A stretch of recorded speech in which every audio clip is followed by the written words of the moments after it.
Hi and welcome, this is Dave Litton, and in this very short video I want to show you how to use the basics of Microsoft Project 2010 for a small simple project.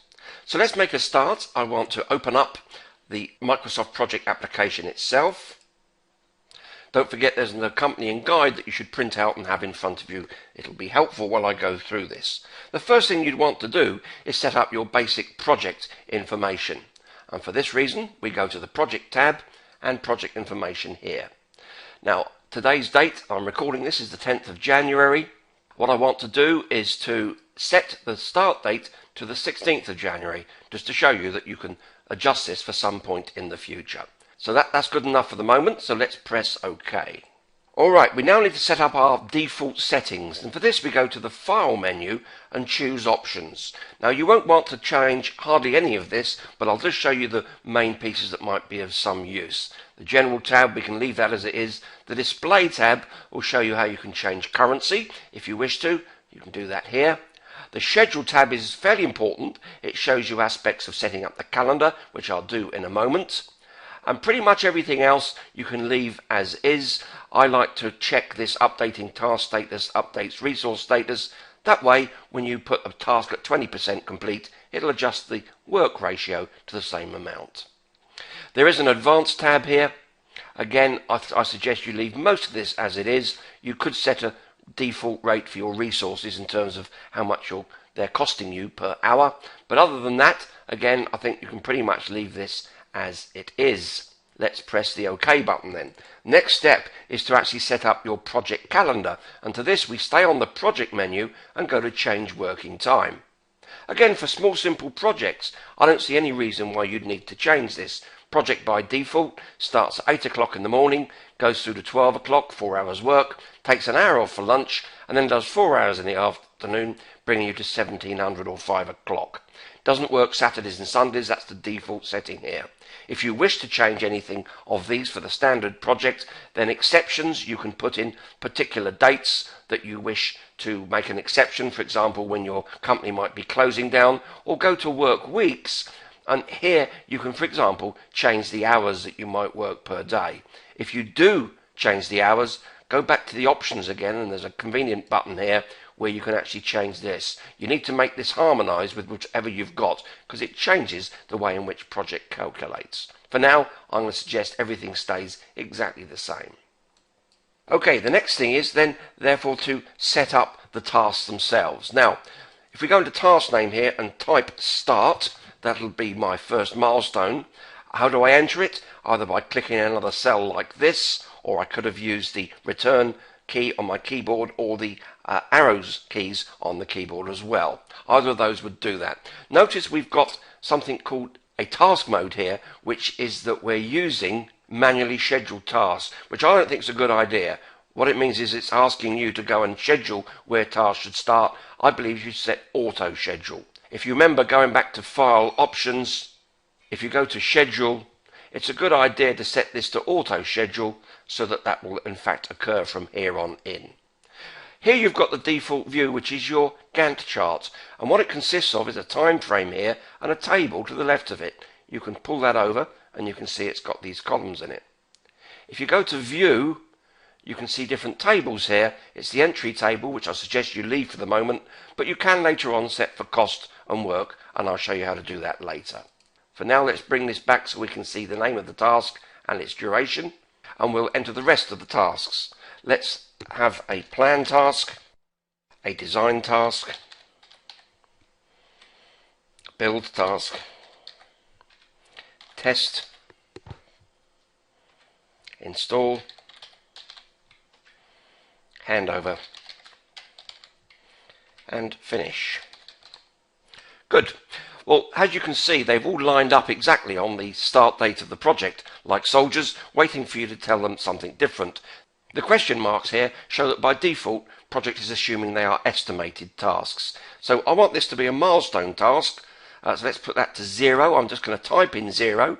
However, you could use the spin controls. We'll have that as 2 days, so I'll just use a spin control to show you how that works.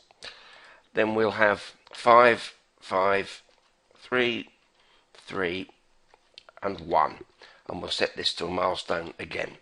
Now we could just link these all together by selecting them all like so, go into the task menu and just choosing this link tool here, and they'll dutifully do as you say.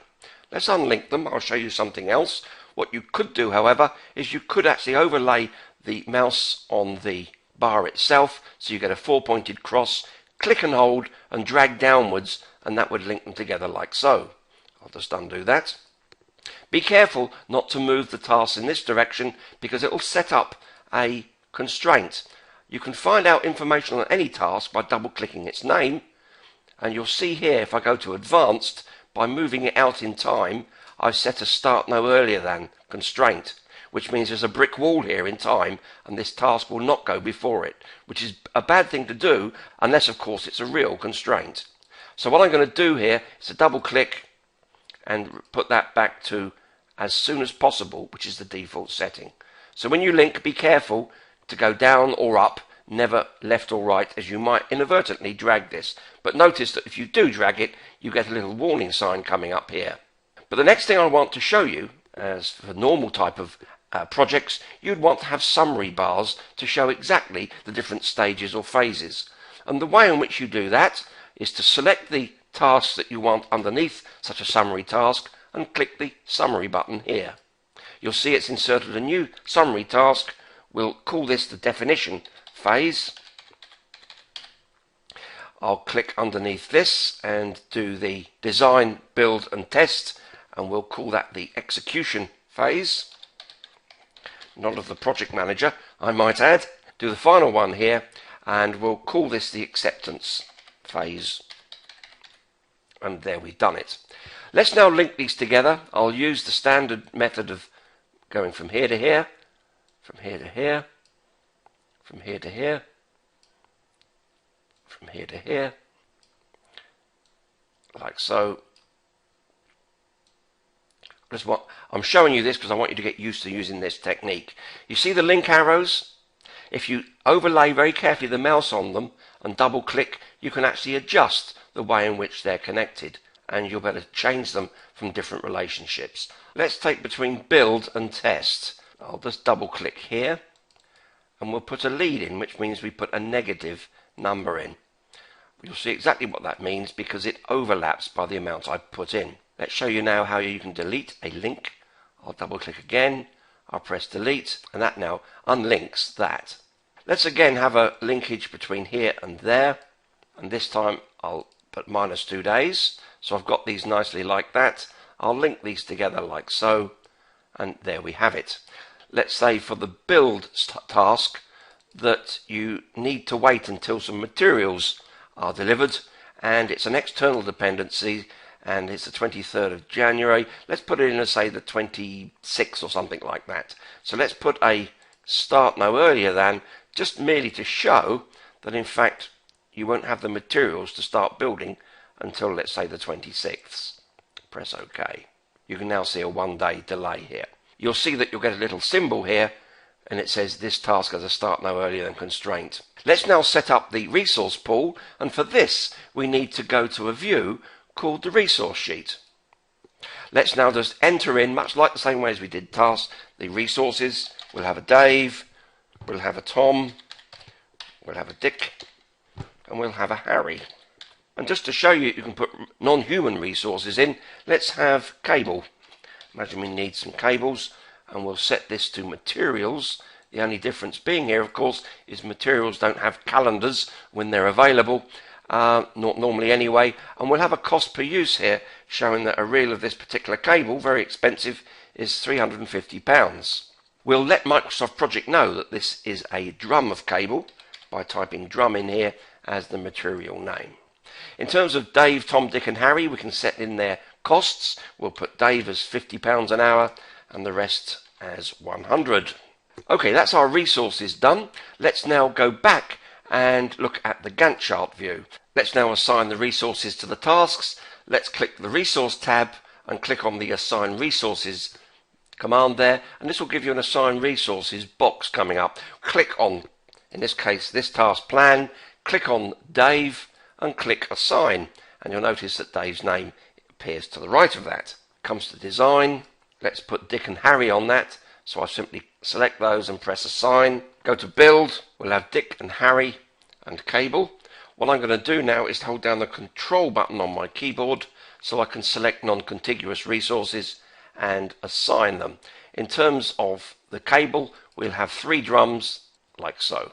Now go on to test, Tom and Harry on that, press assign. Then on install, we'll have Dave, click on Dave, press assign, handover, we'll have everyone on that, apart from cable of course. So that's how easy it is to assign resources. Now this is the entry table. Let's peel this away over here. If we now go to view and choose tables, and we'll use the cost table simply because it has a fixed cost field, and for the build, in addition to the drum of cable, we'll need some other materials, but rather than include those in the resource sheet, we'll merely add it as an expense. Let's have £400 for that as a fixed cost. Now, like any task, I'm just going to double click on this and go to notes and make the note that the £400 is for hotel and travel expenses, just to show you can do it, and it helps remind you what that £400 was for in the plan. The next thing we need to look at, of course, is whether we've got any problems with resources, and clearly there's one here, test, which has got a little red figure showing that this particular task has some resources that have got problems. Right click, you can fix it in the task inspector view, which I won't cover now, or you could actually get Microsoft Project to reschedule the task to a later date when the resource would be able to fix it. However, I'd like to show you the traditional way, since I think it'll be more helpful. I'm going to select on the resource tab, and here you can see you've got the command level resource. We could do this one resource at a time using resource views, but I'm just going to press level all to fix it in one fell swoop. What Project will do is it will try and fix the problems by delaying or splitting tasks. But let's just go and see what happens.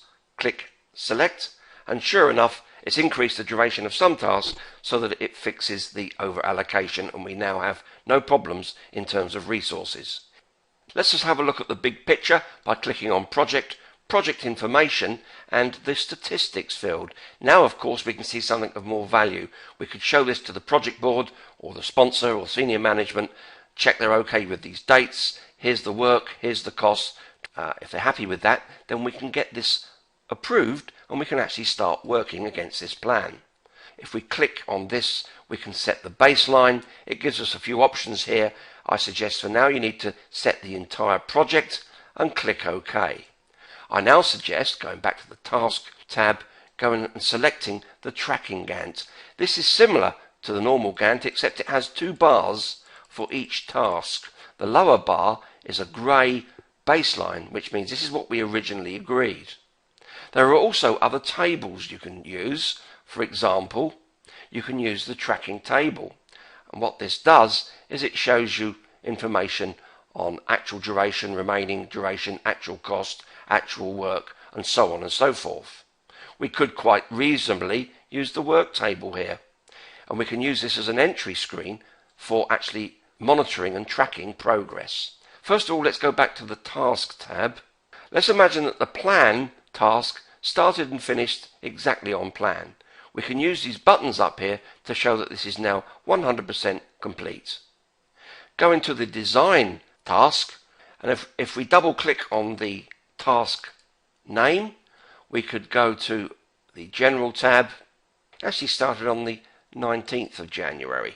Press OK. Microsoft Project reminds us that do you want to move it and remove the link? No. Do you want to move it and keep the link? Yes, I do. Press OK. Now if we just pull this back to see what's gone on here, you can see it shows that we've started a day late, and that impact has caused a day late here, but it hasn't caused any impact to the remaining tasks being shown here. We can actually show that we've actually put in, let's say, 15 hours work. This will automatically show you you're 19% complete. You see, Microsoft Project will do the calculation for you. Let's suppose that we've found we've got some problems coming up ahead, and the project manager has quite rightly shown that it's now going to take longer as we originally planned. Now you can start to see there is a slight delay to the next task, and this will have an impact on moving the end date out by 1 day. Let's make it even worse to show you what could happen here. Let's put this as 100 hours, 99 perhaps. Now we can see how the baseline has been severely impacted by problems in the middle of the project. What we can now do is look at the remainder of these tasks and these tasks yet to start and work out how we could possibly bring this back by applying more resources and so on and so forth. Then an important view, here I'm in the Task tab, is to click Details. It will split the screen into two, and in the bottom screen, whichever task you select up here, it will show you who's assigned to it. If we click on the Design task, we can see that Dick and Harry are both on this. Suppose that the actual work hours is different between both of them. Well, if we come down here and right click and click on Work, you'll now better see that we can change actual work and remaining work per person per task. Okay, and just finally, make sure we're on the Project tab up here. Click on the Reports command and you'll see a variety of different reports here. In fact, these are reporting groups. If, for example, I double click on Costs, you'll get various reports here that you could look at, print out and use to communicate with the rest of your team. So that's it. Thanks so much for watching. Hope you've enjoyed it and good luck on your path to mastering Microsoft Project 2010.